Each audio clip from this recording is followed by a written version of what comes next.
Мұсылманның білуге міндет 40 парызы.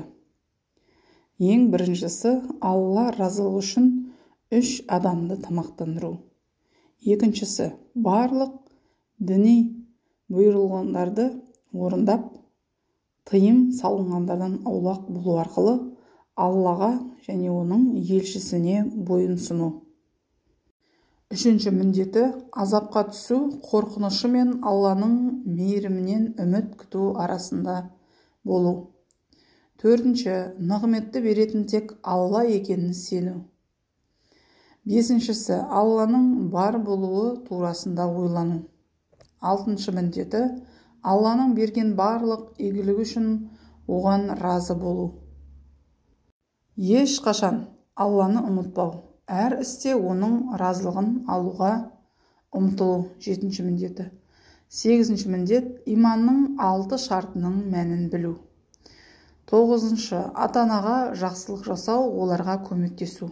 10-шы міндеті, қиындықтар мен сынақтарда сабырлы болып кейімеу. 11-ші міндеті, тақуа адамдар қалмаған, күнә мен бұзақылық тараған жерді тастап кету.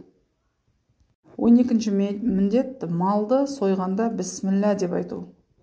13-ші міндет, әйелмен ажырасқанда оған махрды толықтай төлеу. 14-ші, дұрыс діни сенімге ие болу. 15-ші міндет, исламға қайшы келмейтін әмірдің бұйрықтарына мойын ұсыну. 16-ші міндет, рұқсат етілгенге итермелеу әрі ұят істерден тыю. 17-ші міндеті, рұқсат етілгенге итермелеуде күш қолданбау, оны жұмсақ түрде жасау. 18-ші міндеті, еркектерге жұма намаз оқу. 19-ші, әдепсіз әрі дөрекі сөздерден аулақ болу. Мұсылманның 20-ші міндеті, жасаған күнәлар үшін тәубесіне келу. 21-ші міндеті, күнә жасаудан қорқатын адам үйленсін. 22, тек адалды ішіп жеп, адалды кисін. 23-ші міндеті, Алла елшісі оған Алланың игілігімен сәлем болсын, салауат айту.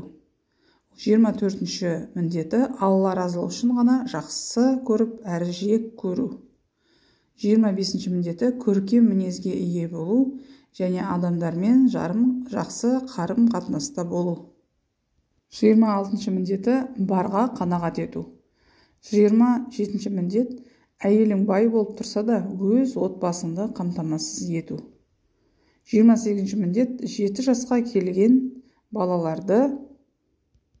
36-ші міндеті, туыстарыңмен қатынасты үзбеу әрі оларға барып тұру. 37-ші міндет, басқа мұсылманның сәлеміне жауап беру. 38-ші міндеті, әрқашан шындықты айтып, өз сөзіне адал болу. 39-ші міндеті, саудада таразыдан жемеу әрі алдамау. 40-ші міндеті, әрқашан тек Аллаға ғана сыйыну.